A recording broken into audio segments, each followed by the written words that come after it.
अस्सलामु अलैकुम वरहमतुल्लाहि तआला वबरकातुहू। नाज़रीन हज़रात, आपका मेरे चैनल इस्लामी ज़िंदगी में खुशामदीद। उम्मीद करता हूँ कि सब खैरियत होंगे। अल्लाह तबारक व तआला की बारगाह में दुआ है रब्बे ज़ुल जलाल आप तमाम को और आप तमाम के वालिदैन को सलाम रखें। अगर पहली बार मेरे चैनल इस्लामी ज़िंदगी में आए हैं तो सब्सक्राइब करें, बेल आइकन ऑन कर लें ताकि वीडियो की नोटिफिकेशन सबसे पहले आपको मिले।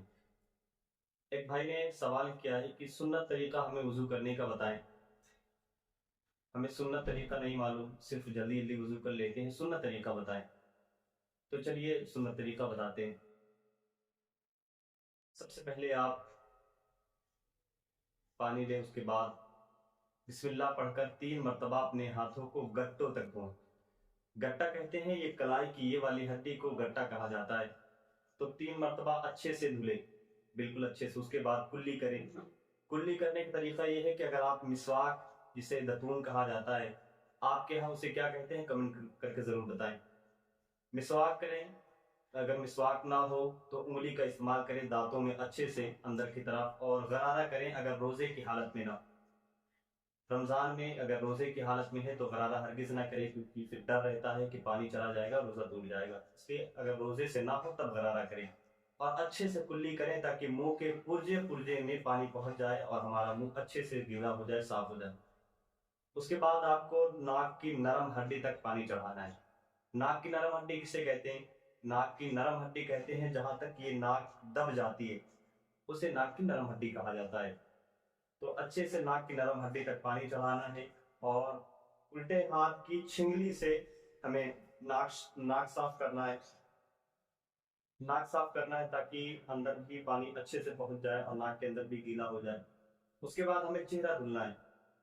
चेहरा किस तरह धुलना है? आप देखें, बाल निकलने की जगह से, बाल निकलना कहते हैं जहां से, यहाँ से जो बाल निकलते हैं, बाल निकलने की जगह से दाढ़ी के नीचे तक, एक कान की लौ से दूसरे कान की लौ तक पूरा चेहरा धुलना है।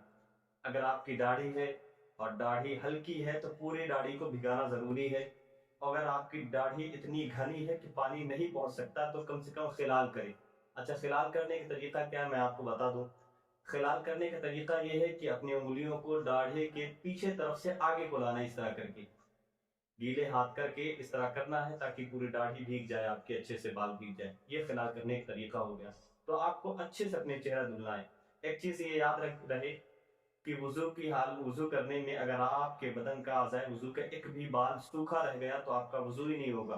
तो इस चीज़ों का ज़्यादा से ज़्यादा ख्याल रखना है कि हमारे आज़ाए वुजू अच्छे से धुल जाए, अच्छे से साफ हो जाए। जब हमने चेहरा धुल लिया तो फिर हमें कोहनियों समेत हाथ धुलना है। कोहनी कहते हैं, ये जो हाथ की हड्डी होती है इसको कोहनी कहा जाता है। कोहनियों समेत का मतलब ये है कि हमें यहाँ से हाथ धुलना है। इस तरह करके हमें 3 मरतबा हाथ धुलना है, पानी बहाना है, फिर हमें सर का मसाज करना है।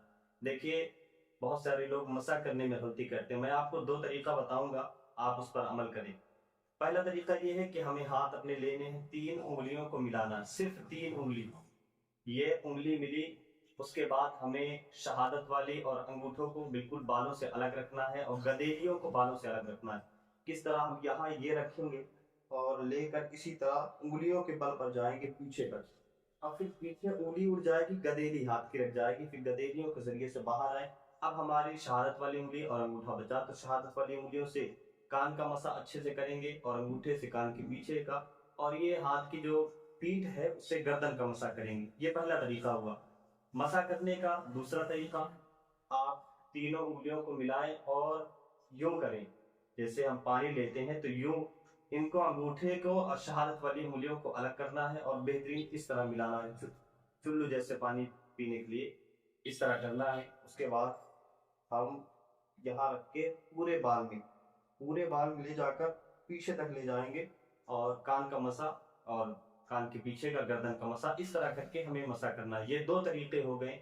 जो आपको बेहतर लगे, जो आपको आसान लगे वो आप कर सकते हैं। उसके बाद हमें पैर धुलना है। पैर कहाँ तक धुलना है? पैर टखने वाली हड्डी तक। टखना कहते हैं कि पैर पे जो इस यहाँ पे हड्डी होती है पैर में, वहां तक हमें पैर धुलना है अच्छे से।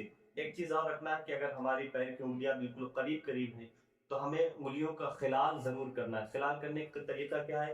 पैर की उंगलियों में इस तरह करके एक एक करके अच्छे से, ताकि अंदर भी पानी पहुंच जाए, उंगलियां भीग जाए। इस तरह करके वुजू हम करें, तब हम सुन्नत तरीके से जब हम वुजू करेंगे तो हमारा वुजू भी हो जाएगा। और यकीन जाने जब हमारा वुजू अच्छे से होगा तो हमारी नमाज भी अच्छी होगी और हमारा नमाज में दिल लगेगा।